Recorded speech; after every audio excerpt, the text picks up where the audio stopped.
Hello, hello, hello, everybody. Welcome to our weekly segment of Wellness Wednesday topic.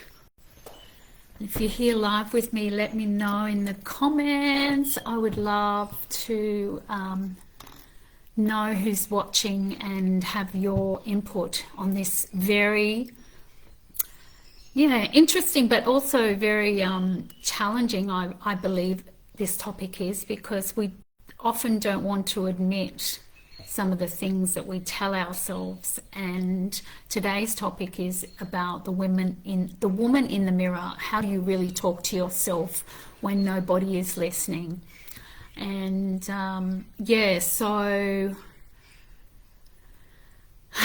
I know I've had a lot. I guess it feels like a lifetime of the voice in my head telling me things that I know are not true, and I've had to spend a lot of time rewiring those old ways of thinking and talking to myself.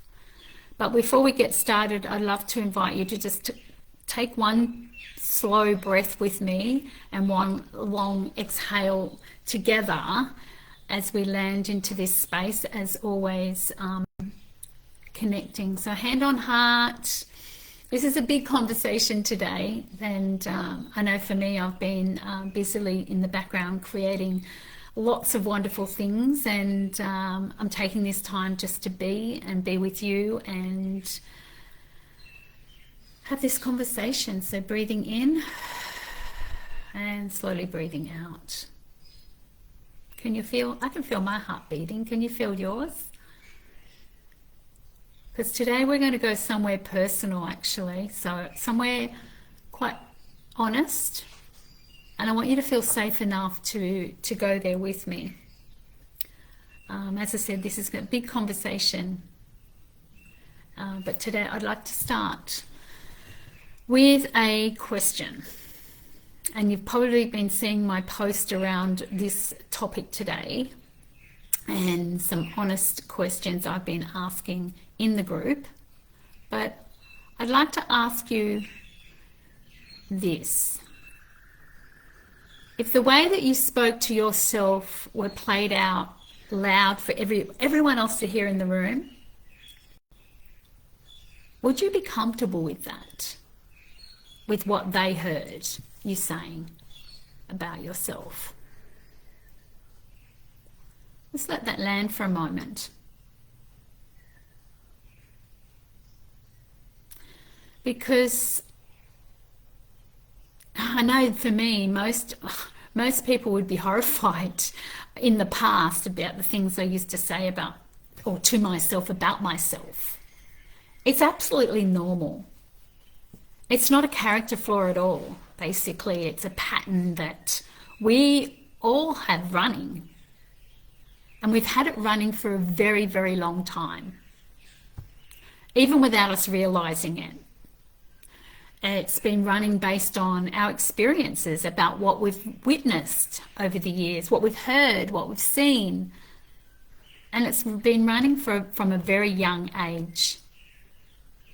And that is also something that's been very generational too. Often, these patterns that these experiences, what we see and hear and take on as beliefs, are run through generations. People that, things that our mother or our father or our auntie or somebody close to us, a relative has actually done or said that we have believed as true. So they're not really ours at the end of the day.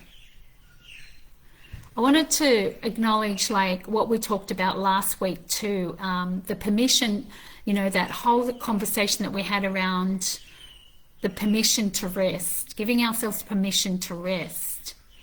And what comes up with that is that guilt. Straight away we feel guilty because we're resting, we're not doing anything. And it was all around, reframing that into doing nothing is doing something. Actually, because we're giving ourselves that opportunity to just be and reset the nervous system. But there's that guilt. We still carry that guilt. So today we're going to meet that voice directly, our inner critic. Our inner critic, it's not separate from the rest, and it's really worth a conversation around, because it's the engine behind everything and how we operate in the world. So let's meet the inner critic. We've all got one. It's the voice that narrates, that judges, that compares, that criticizes. And it often sounds like, oh, you should have handled that better. You should have done that differently. Or why can't you just get it together? Or you're just too much. You're just too much, and often not enough. When I'm not enough, or I'm too sensitive, or I'm too loud, or too quiet. Everyone seems to have those opinions of us, right? And we say things like, oh, everyone else seems to be able to get through it or manage it. Why can't I? What's wrong with me? So this voice, this voice that we have, that we've carried for so long. Does any of that sound familiar? I actually asked in the community this week a couple of things, but one thing was, what's the meanest thing you've ever said to yourself?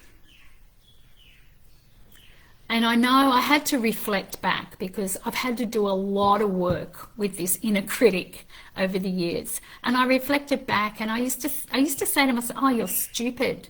You're so stupid. Like, what a thing to say to yourself. And it wasn't until I became aware of how powerful that was and what that was creating in me. And some of the answers that came through from the other women that made comment on that question was really, it was astonishing.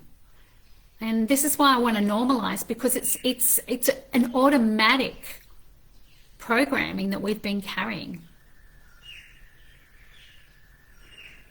So most women, they speak to themselves in a way that they would never dream of speaking to someone else that way, especially people they love. True? So I ask you, why would we say those things to ourselves? We wouldn't say them to our daughter. We wouldn't say it to our best friend. We wouldn't say it to our sister or our husband. So why is it okay to say them to yourself?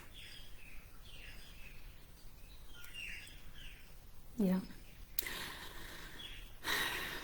So where did that voice come from? Let's talk about that. Where did this inner critic come from? Because it didn't just arrive. We weren't born with it. It's something that's we've built over time. It was built from those early messages about who we should be, how we should look, what we should do, what we should achieve, and how much space we're allowed to take up. I remember one saying, you might be able to relate to this, and if you're commenting here, I can't see your comments because my when I'm going live on my laptop, it doesn't allow me, but I'll come back to you if you're making comment here. I remember a saying that used to say, that was, children should be seen and not heard. Yeah? Has anyone else heard that one? We take up too much space. Go over there and play. This is adult time. This is adult conversation. Off you go. Okay, so it comes from our parents, or it could come from a teacher that I remember when I was stood up when I was in about year 4, a teacher, when I stood up, this is where I think the I'm stupid came from, when I really delved into it. A teacher, when I asked to stand up and read a paragraph in a book in the classroom, oh my gosh, my knees were shaking, my hands were trembling, and I stumbled my words so much because I was so fearful of doing that. And then the whole class laughed because I made so many mistakes. And from that moment, I remember when I did work around this back in when I did my NLP training, from that moment on, I realized that's where it came from. I was stupid. I believed that I was stupid. Right? So it can come from any experience that you had that was impactful. And particularly as a child, we take this on. It can also come from past relationships, right? A culture we're brought up in. Just 1,000 small moments that may not have been anything real significant that told us that we weren't quite good enough, or we weren't quite right. And over time, we internalized those messages so deeply that we stopped noticing that they were even there. And they just became those voices in our head, automatic. But let me tell you this, the inner critic is not the truth. It's those old unconscious programming that's been running in the background on repeat over and over, just like a computer program. They're embedded. So, you know, my own experience from decades of doing this work and my own journey with this makes it really understand how we operate and where these things come from. They're not good enough, they're not smart enough, they're not capable enough, they're just not good enough in general. That's running most of us. That inner dialogue that continues to reinforce that each time something happens, we tell ourselves, which creates that, you know, that not good enough. And I have worked on this for so long because there's been so many layers, so many experiences, so many traumas and wounding around it for me personally. And I've had to spend so many decades working with this. So what's the voice costing us? What does it cost you? It's not just about, you know, feeling bad about yourself. This voice, this inner critic has real consequences. It keeps us playing small. Keeps us playing very small. Stops us from putting our hand up for anything, for a lot of things that we want to do, taking risks, or saying that thing that you really want to say, but you're too fearful to say, or moving in the direction that you would love to move into and create in your life, the life that you really want. And besides that, it's exhausting. We're constantly monitoring and criticizing ourselves. It's an enormous energy drain. So it's zapping you, zapping your energy, zapping your frequency. It disconnects you also from your body. And when, you know, because when you are in that critic self, at war itself, it's really feels hard to come home and just be your authentic self, right? It's really, really challenging. So it's quietly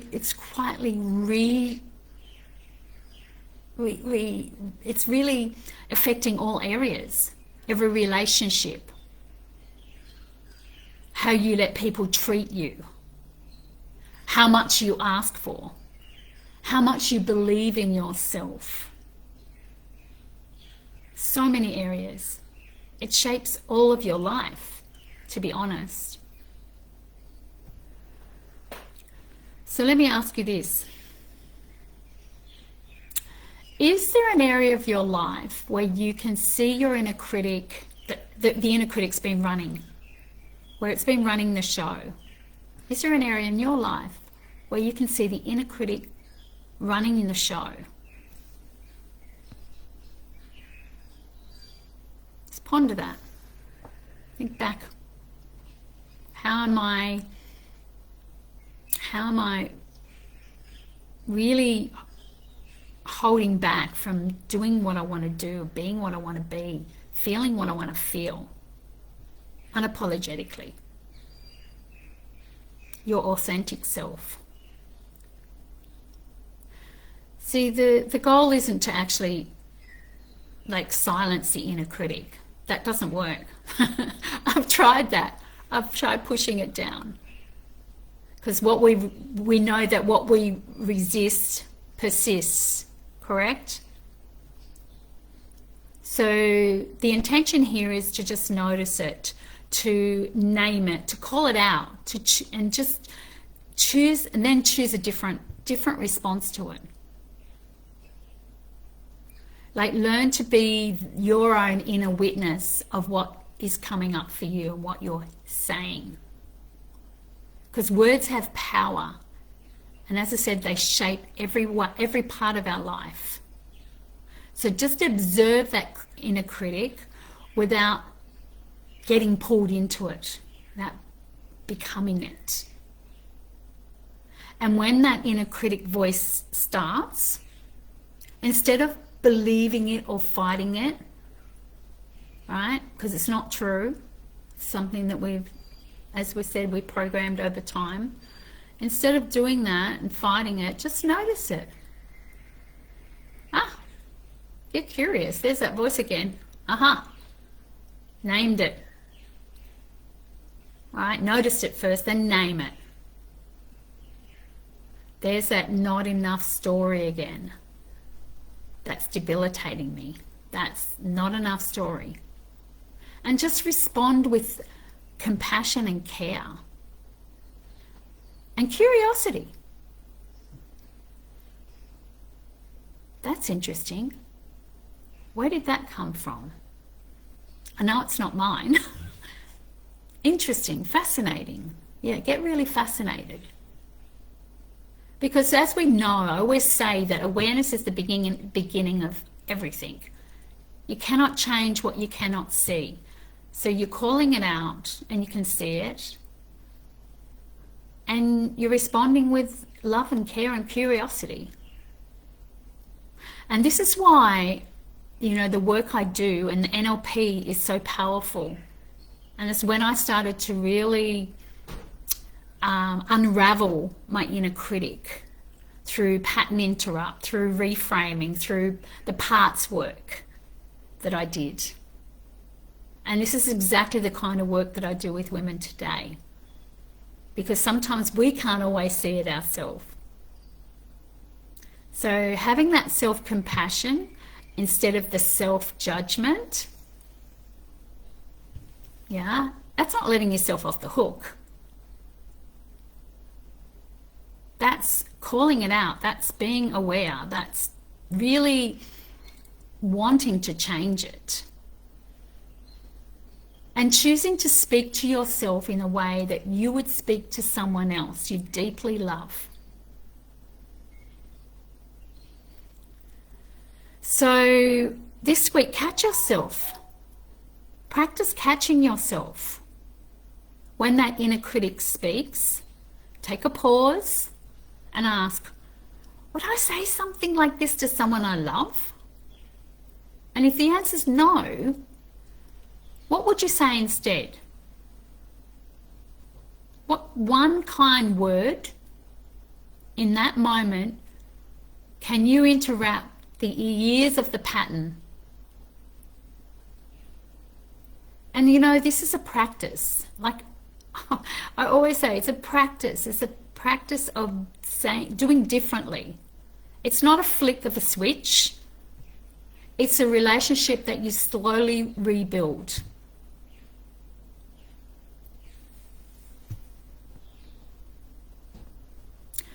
So I want to leave you with a question to carry for the rest of the week. It's not something you need to answer today. Just let yourself ponder and wonder and get curious. What would change in your life if you became your own greatest ally instead of your own harshest critic? You might want to write that one down. What would you change in your life if you became your greatest ally instead of your harshest critic? As I said, you don't need to answer that today. Let that ponder, let that marinate. Oh, I love that word, marinate. I've been marinating a lot lately as I've been developing something new and exciting in the background here. So if today's opened up something that you've recognized, that the voice in your head has been running your entire life from in the shadows, okay, it's not always conscious. A lot of this is unconscious. This is the work I actually do. So together we could get to the root of where those voices come from and gently rewrite that story, rewire that programming.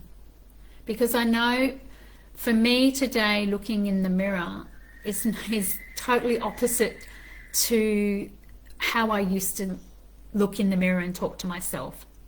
It's been a journey, it's been a practice, it's been a whole lot of rewiring to look in the mirror and say, hey, you're doing great. You're looking good. Keep going. So if you want and if this resonates, just book a call with me. Just let's explore what could be running you. And let's have a conversation. It costs nothing. And as I always say, this year of our group, its theme is support is your superpower. And if it's not from me, out there, get out there and get that support, or start exploring yourself. Pick up the books, read listen to the podcasts from people that have gone before you and changed their life. Because the most important relationship you'll ever have is the one that you have with yourself. And it's never too late to make it a kind one, a compassionate one.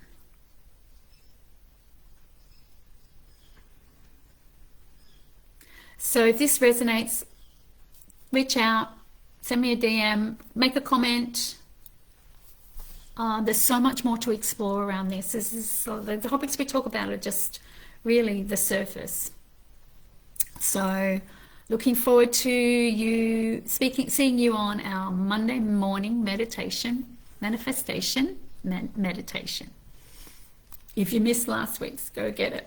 And also I'm creating something for business owners. So if you're a business owner out there and you're looking to get out there more and be seen, also reach out. I'm creating something really unique and special. So I'd love to share that with you, and I'd love to be part of it, because I know that everybody deserves to be seen, to be heard, and to share their magic with the world. Have a beautiful rest of your week. I'll see you on Monday. Lots of love. Bye for now.